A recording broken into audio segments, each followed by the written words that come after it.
Hey guys, it's Matt here from Sober Life CEO. I thought I'd come in here this evening and just talk really, and just talk to you. Maybe in some respects talk at you. But I think a lot of things that I've done, we do, some of that stuff can feel a little bit scripted. It can feel like something that perhaps I put some effort into doing some research to try and find something that might be good for you. But I think actually the more I look online at the moment and the more that I look into what a lot of people are doing out there and what a lot of people are talking about, they're talking about trust.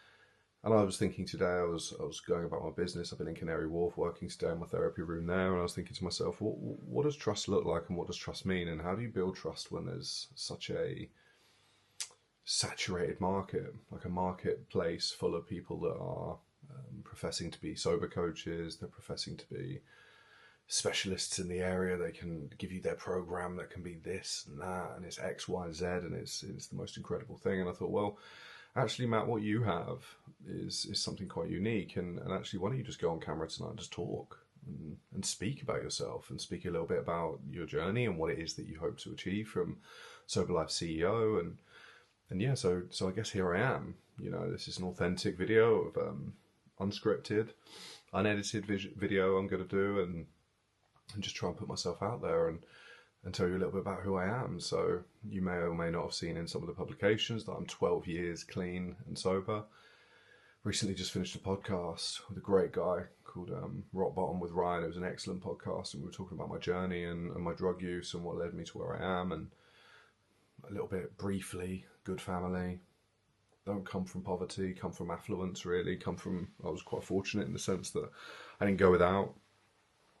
I witnessed addiction quite early in my life, I think, in the shape of one of my family members, and I think that shaped a lot of where I went in my life and the way that I took and the road I took. You know, sister, very, very successful woman. She's done amazing for herself. She's always has done amazing for herself.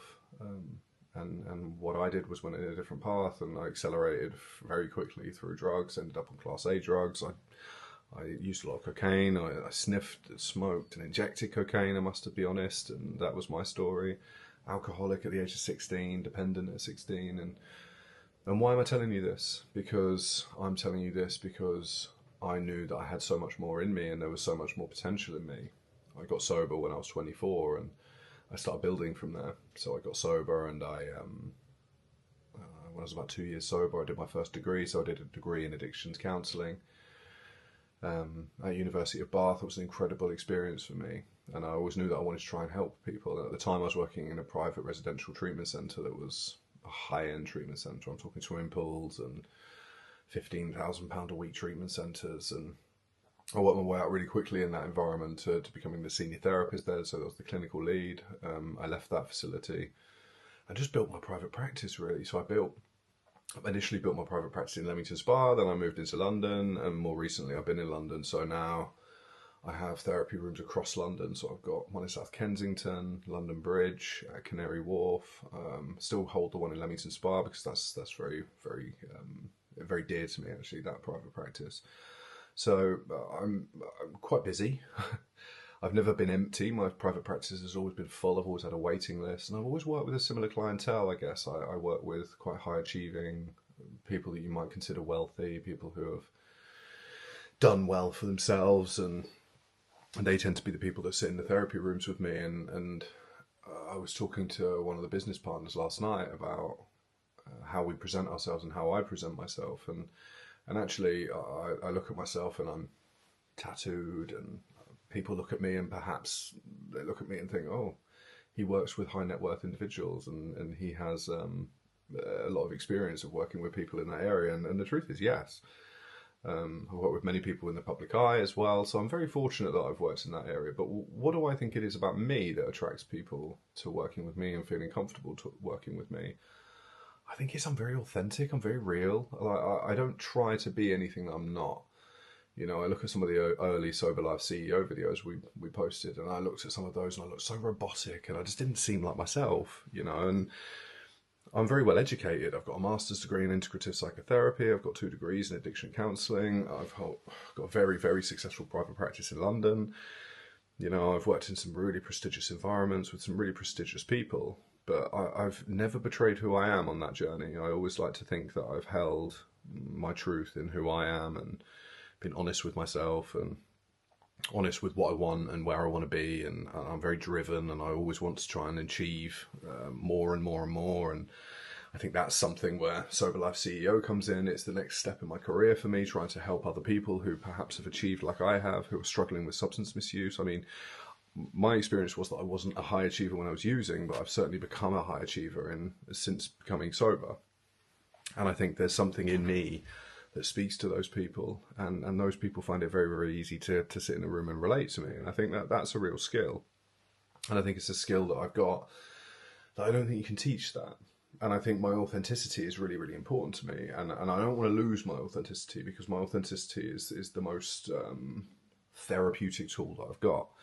You know, I'm very, like I say, I'm very well educated in the sense that I've educated myself well since finishing university, but I'm also very well read, and I've got a real array of interests, and I like loads of different things. And I think those things that just allow people that are in such high pressure environments and pressure cooker environments to be in, to come and sit in a room with somebody who's very personable, very relatable, very knowledgeable, and I can just immediately feel at ease, you know. And that's something that I do not want to lose. So on this journey of Sober Life CEO, when you think about what it might entail sitting in a room with me, it's sitting in a room and having a conversation with me, you know, because yes, we're aiming this at high achievers and people who may be considered CEOs or executives, but we're all humans at the end of the day, you know. And I remember a lecturer saying to me, Matt, you're going to either have loads of trouble with your tattoos or you're going to do okay. And the latter was true. I've never had an issue with it. You know, I've sat with some really wealthy people from the Middle East and places like that, and actually, I have this anxiety that people are gonna look at me and think, oh, who's this guy with tattoos on his hands, on his neck, and things, and actually, it's never been a problem because I come through and I shine through, and I think that is such a skill, and I think I see, maybe it's the therapist in me, but I see through a lot of this stuff that I see online of people that aren't authentic, and it feels really inauthentic. And I've never lost the passion for addiction work, recovery work, and psychotherapy work. You know, I'm always reading, I'm always trying to better myself in that area. So I haven't lost that. But like I said earlier, I also haven't lost myself in that journey as well. And I won't. I won't surrender who I am for anything or anyone. I wouldn't want to change who I am, because who I am has allowed me to be incredibly successful already. And now I just want to take this out to the masses, because I think there's a real message to be shared. The Sober Life message is really, really important to me. It's really important because of all the high-end, I mean, the environment I work in Canary Wharf, I see it a lot. A lot of people using alcohol, using substances to try and manage how they feel. I see it in the city where I work as well, and I've seen it in South Kensington, these kind of affluent, rich areas where you think, these people have got money, surely there's no problems here. But there is. And actually, when you sit in a room with somebody like me who doesn't judge and who's there to go, you know what, you might be on paper, have everything that everybody might think they need, but actually you're really dying inside and you're really hurting. And that's where we can kind of meet on that level together and go, so how do we change this? What do we need to do to change this? So yeah, I'm very passionate about Sober Life CEO. I'm very passionate about what we do. I'm very passionate about what I bring to the table, and I very much believe in myself, and I very much back myself. And that belief in myself is the same thing that's got me to an incredibly successful place in my life. I'm sure it has for you too. I ask myself this question all the time. Again, this is not scripted. This is straight off the top of my head. I have thought about this a little bit though, that what stops people from reaching out, and what stops people that are in high achieving positions from starting therapy or starting a recovery journey? I think there's loads of reasons. One of them is, I think, high achieving environments and highly successful environments act as a fantastic mask over your life and your struggles, because actually on the outside everything looks great, but underneath you're kind of crumbling and falling apart a little bit. But it's easy to hide behind a Rolex watch and a fat flash suit and an incredible career and a big fat bank balance and all those things. But I've worked with too many people in my life now that have all of those things, but actually when the door closes at night they're desperately sad, you know. So and I think there's something else that I was talking about this with somebody yesterday, actually. Just because people have got money and just because people are successful, it doesn't mean that they're immune from struggle. And yes, it's all relative, and yes, I would imagine there's people that don't have those things that struggle in very, very different ways, but the pain and the struggle is all real. I don't think that I think they can go, and maybe this is an elitist thing to say, and maybe it's a snobbish thing to say, I don't know, I don't intend it to be that way, but maybe it's something that people feel like they can't share because they feel like they should have everything together and everything should be okay. I read a fantastic piece of work by a female psychoanalyst back in the day called Karen Horney, who wrote a paper called The Tyranny of the Should. It's a fantastic, fantastic piece of work talking about the idealization of self and all of the shoulds that come with that. And I think working in these environments, especially when you're working with high net worth individuals and people who have achieved an awful lot in their career, their lives are littered with shoulds. I should do this, I should have got that, I should be here, and ad infinitum, but again, I go back to my earlier point, we're human, and humans struggle, and it's okay to struggle. And that's why people like me exist, that you can sit in a room with me and I don't judge you, and hopefully you find me relatable and you want to have a conversation with me, and we kind of move you to where you want to be in your life, and you want to try and find a new path to move on to in life. Because there's so many different paths out there. There's incredible amounts of paths out there. But I think sometimes it feels like they're out of reach, or there's obstacles in the way, or you're not quite ready, or whatever the reasons are. And yeah, we could slap the word denial over those things, but actually there's some truth in those two things as well, or those few things. That there are obstacles in the way, and time's one of them. I think the Sober Life CEO approach to recovery is a fantastic way of working with what you have and not having to take you out of your life in order to recover. And I think that's something that a lot of people is another barrier towards treatment for a lot of people, especially at the top of their game, CEOs, high achievers, is that they can't afford to take that time out. Not financially, but they can't afford to take that time out because of the amount of pressure that's on them and what's expected of them on a daily basis. I think all of this stuff is really useful. I think this stuff's really interesting, and I guess part of this is funneling down to the question of why Sober Life CEO? Why would you choose me? Why would you choose what we do? So I think we have an array of reasons and answers to that question, but I'm going to try and keep it quite simple in that I'm an incredibly experienced therapist. I'm an incredibly well-trained therapist. I'm very good at what I do. I'm very humble with it. I'm very real with it. I don't profess to be anything that I'm not. But all of those things have allowed us to curate this program, which I think is mesmerizing. I think it tackles addiction and addictive behaviors at exactly the right point. And I think the right point is that it gets you and it gets your struggles, and it really goes over after the scientific side of things as well as the relational psychotherapy, as well as the recovery work, as well as the urge surfing and changing your life and all of those things. And I think we've really put together a very, very good program.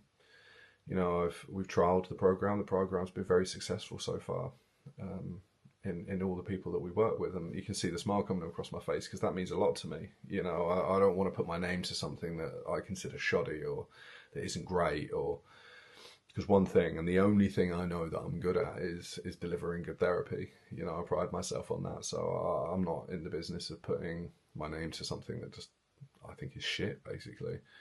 I've stood by that all through my career, and I've left places before where I felt like my work's done there and I can't do any more. And that's integrity, and I won't sell my integrity, because you take everything away, and you take away the fancy shirts and the blazers and the banners and the glasses and the watches and the money and all of that stuff that comes with kind of success. And I am an addict in recovery. That's how I see myself. Somebody who used to use a lot of drugs, Class A drugs, in a lot of different ways. But now I'm a psychotherapist, I'm an addictions counsellor, I'm somebody who's lived that life, but I've also lived the recovery side of things. I've done the training, and I've succeeded in bringing that to the masses. And now I want to bring it to even more, because I've got such a powerful message to share. My story's powerful, but the people I work with's stories are powerful, and I embody those because I store those and I hold those and I pass them on to the next person. That's what Sober Life CEO does. We've got an incredible team. My co-owners, we're all in recovery. Alex, the guy you may have seen in some of the other videos, he's got an incredible recovery story as well.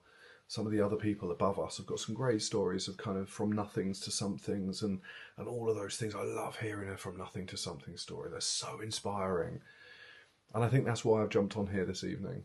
I hope that this honest diatribe, if you will, or attempt at trying to relate to you and connect with you, I hope you can see me shining through here, and that you can see that I'm just a guy who has created this incredible program. My heart's in the right place, and I want to help people. I don't want to lose that, and I won't lose that, because without that, I don't have my recovery, and without my recovery, I don't have anything, you know.